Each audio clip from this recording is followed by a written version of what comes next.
Swedish aircraft maker Saab is considering a surprising new location to assemble fighter jets for Ukraine. This development could mark a significant shift in how Western allies support Kyiv's defense efforts, moving from donating old equipment to producing brand new advanced systems specifically for Ukraine. Let's be very clear right from the start. These jets would not be for the Royal Canadian Air Force. The Canadian government has already chosen the American F-35 as its next-generation fighter. This potential project is entirely separate. It involves building aircraft in Canada, but for the exclusive use of the Ukrainian Air Force. The idea is to leverage Canadian industrial capacity to help a key ally. So, what aircraft are we talking about? The star of the show is the Saab Gripen, a highly capable multi-role fighter jet built in Sweden. Ukraine has openly expressed strong interest in acquiring the Gripen for months, and it's easy to see why. Compared to many of its Western counterparts, the Gripen is known for being lighter, more agile, and significantly cheaper to operate and maintain. It's designed to be rugged, capable of taking off from and landing on shorter, improvised runways, like highways, which is a huge advantage in a conflict zone where established airbases are primary targets. But this interest creates a logistical challenge. The Ukrainian government has indicated it might need a very large number of these jets, potentially between 100 and 150 aircraft. That's a massive order.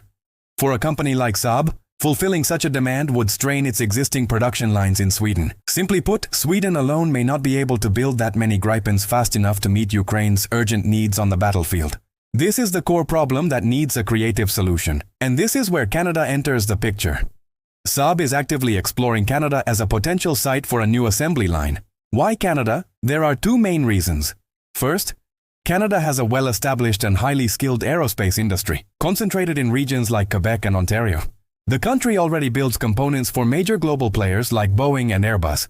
The expertise, the supply chains, and the workforce are already in place. It wouldn't be starting from scratch. Second, and just as important, is the political dimension. Canada has been one of Ukraine's most steadfast political and financial supporters since the start of the full-scale invasion.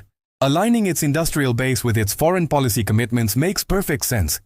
Setting up a production line in Canada to arm Ukraine would be a powerful statement of long-term support, turning words of solidarity into tangible high-tech military hardware. Saab's own leadership has been increasingly vocal about this possibility.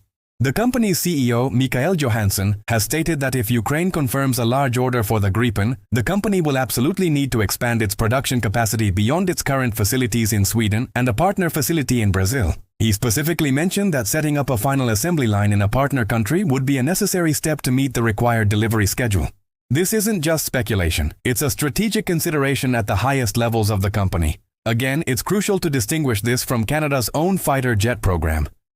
Canada ran a long and competitive process to replace its aging CF-18s, ultimately selecting the Lockheed Martin F-35. That deal is done.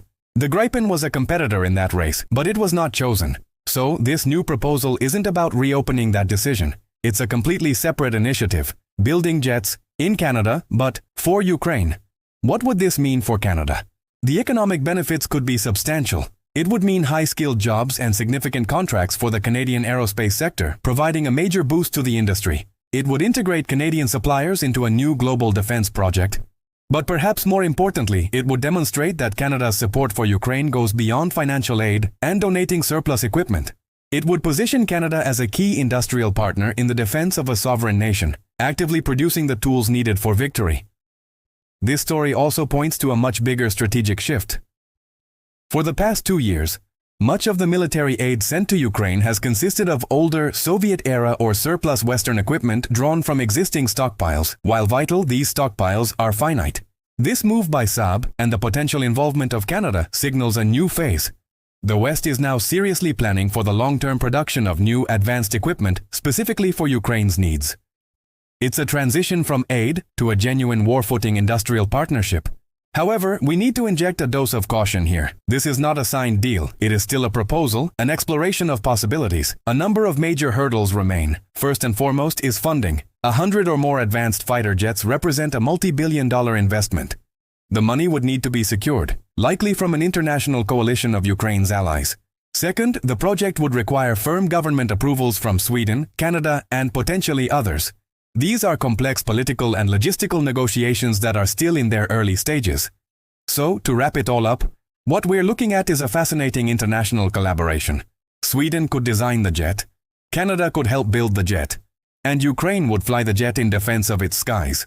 It is a powerful model for how allied nations can pool their resources to support a common cause. This is a rapidly developing story with major implications for Canada, Ukraine, and the future of European security. We will be following every development closely. Thanks for watching. If you found this breakdown helpful, please consider liking this video and subscribing to the channel for more analysis on defense and Canadian affairs. We'll see you in the next one.